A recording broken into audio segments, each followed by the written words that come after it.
Hello guys, thank you so much for being with me in another machine learning tutorial video.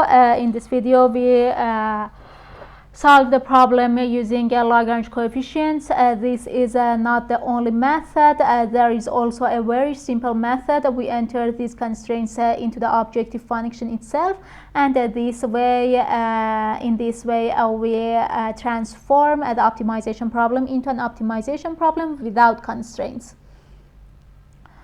For this, we multiply the limits by an alpha. We multiply each of these constraints by an alpha.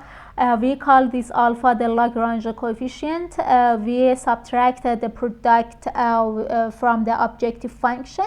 It is enough to minimize the result of a subtraction. To minimize this subtraction, the objective function should be minimized, and this sum should be maximized, considering that alpha is always positive. Then the product of alpha in the limits must be greater than 1. By this p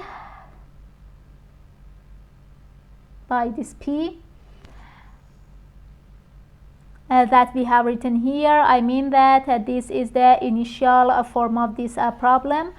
The differential of the first term with respect to w itself becomes w, and the differential of the second term, which is the sum of the product of alpha, y, and x.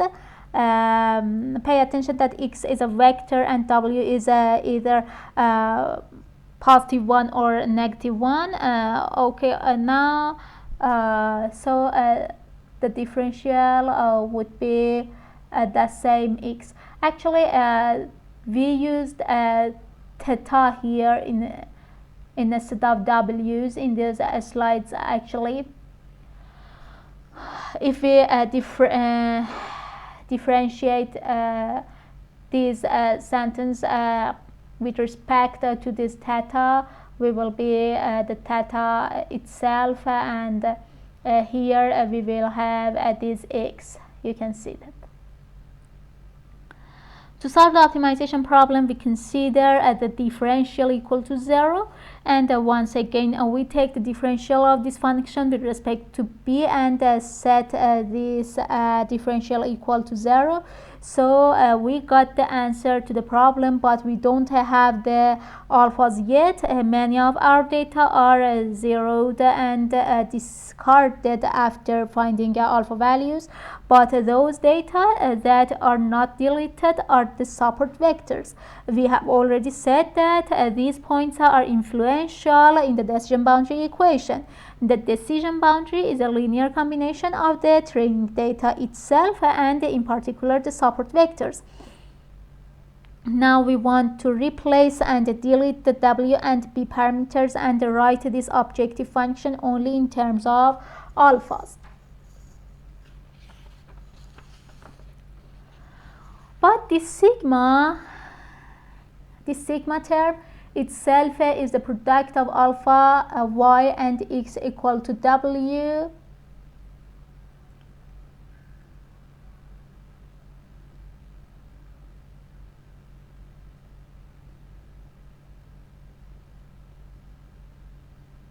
Now we replace the value w when I say w, I mean actually theta. In some sources these are representing with the theta parameter and theta alphabet, and in some parameters they are representing with w. So you should know both of them.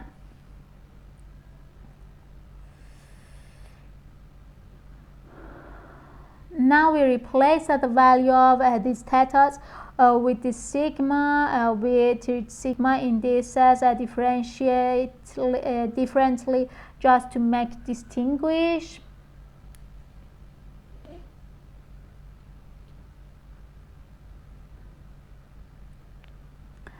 We use a palette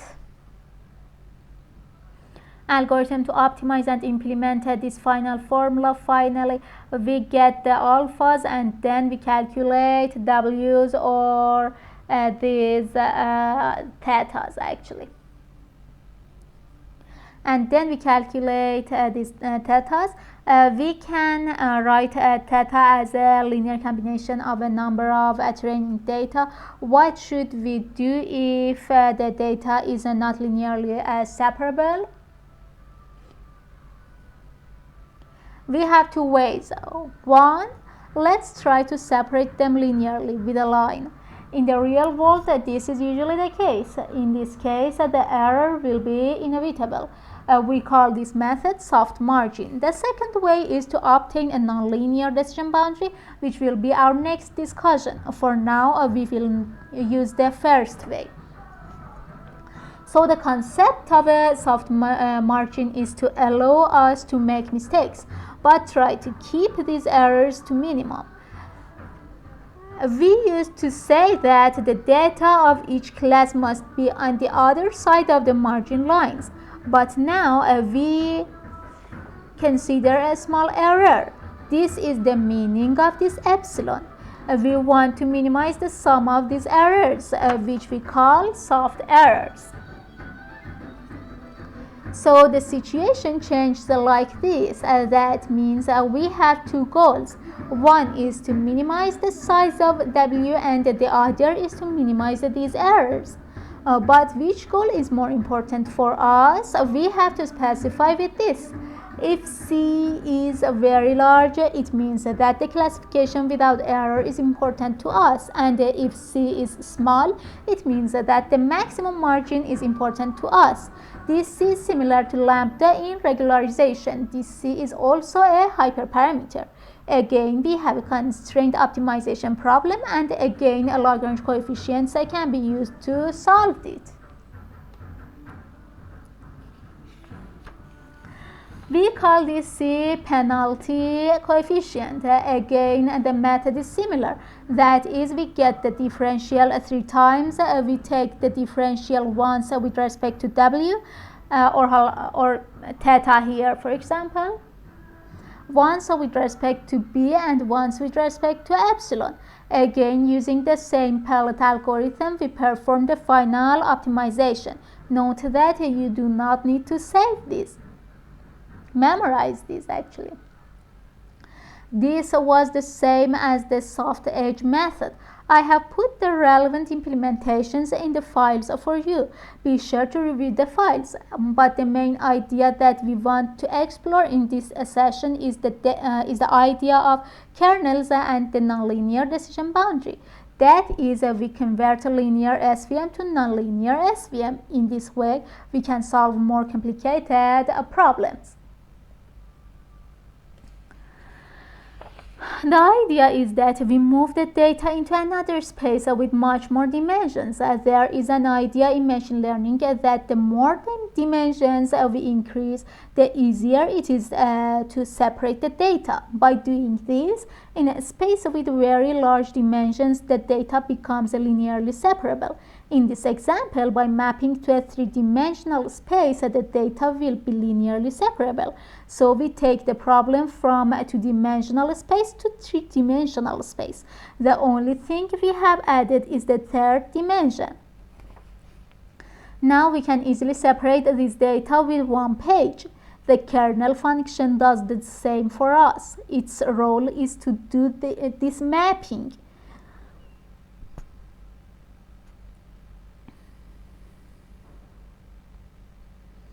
Now, if we transfer the equation of this plane to the same 2-dimensional plane, it will be the same nonlinear decision boundary in the original space. Here, we will have almost a circle. That means, in fact, I have obtained 3 pages in this 3-dimensional space.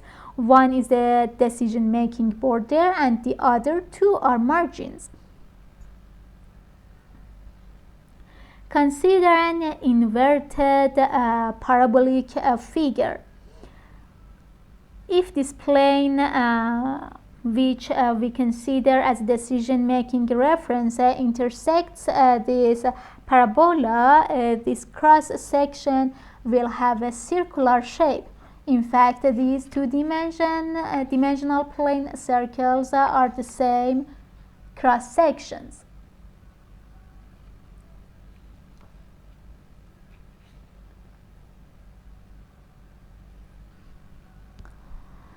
Likewise, the same kernel function can be used in regression problems. It can also be used in neural networks. We have mentioned this concept in both regression and neural networks without naming the kernel function.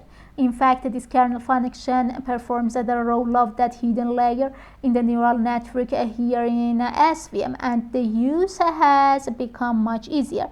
You can see that we have a bit of error here, and the margins are not completely free of data, but instead we have a big margin. We had allowed ourselves to make mistakes. We go to the boundary of nonlinear decision making. For this, we have added features of a higher order. Here we can make the function h more complex by adding a higher order terms. And now suppose that we were able to obtain the decision boundary. The point is that this boundary is nonlinear in terms of x1 and x2. But if new features come and we rewrite this boundary in terms of these f's, the equation of this boundary is a linearly equation.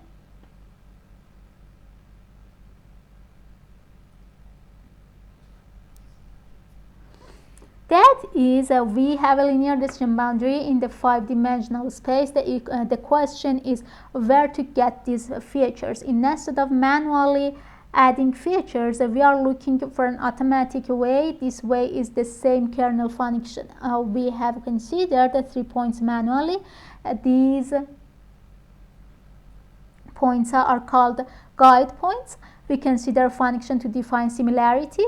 Here we have used a Gaussian function. In this formula, sigma is the hyperparameter that we need to determine. Pay attention that the level below the diagram is no longer 1. If our data x falls exactly on this L1, then their similarity is maximized, which is 1. Now, as the distance between these two increases, the value of this function approaches to 0. That is, this function compares the similarity and returns a number between 0 and 1. We do the same for all 3 points. Now, for each input point, we can calculate its similarity with all 3 of these points, and in this order, we will get 3 new features. This sigma has the same role as the standard deviation in the normal distribution function. If the sigma is small, the slope will be very sharp, and if this sigma is larger, the slope of the Gaussian plot will be slower.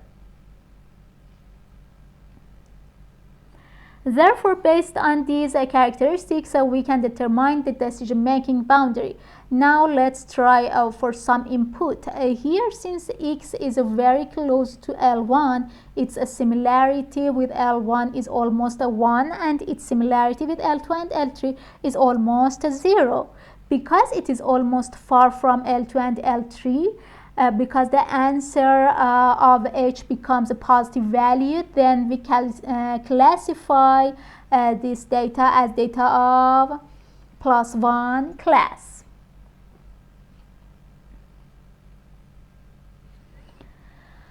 Now, if data is far from all 3 points, the h equation becomes a negative, so we classify it as -1 class. In this way, we can find the decision boundary that is considered a +1 class in the range close to 2 points L1 and L2, and is classified as -1 outside this range. Now we have manually selected these points, but how is the automatic selection of points? Similarly, how is the kernel function hyperparameterization?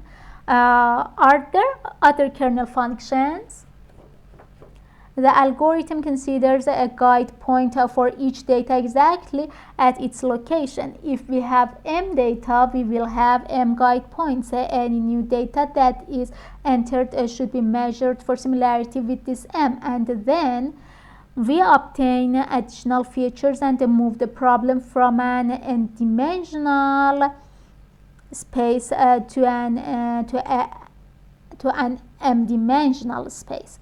If m is much larger than n, these data will definitely be linearly separable. So the first thing we do when we encounter each x is to compute a new set of features.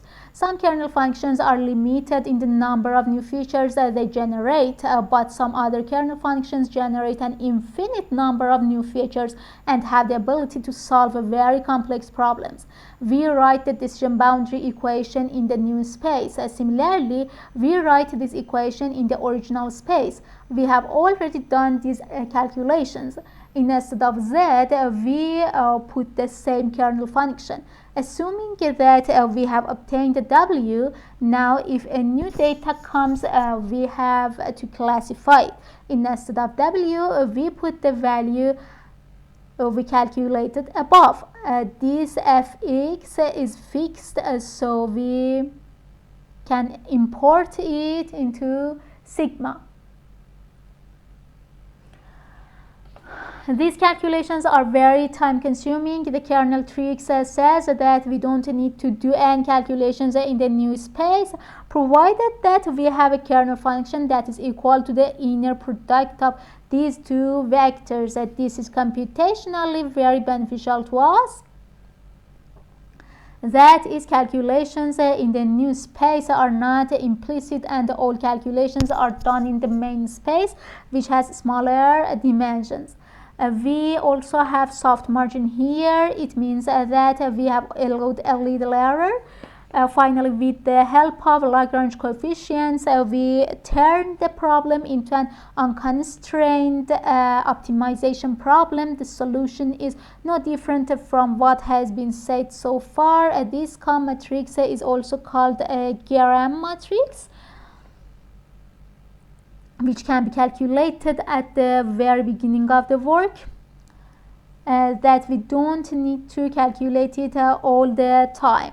Between both data, we calculate the similarities and store the values in this matrix. If the number of data is not too large and storing this matrix does not require too much memory, we can calculate this matrix first.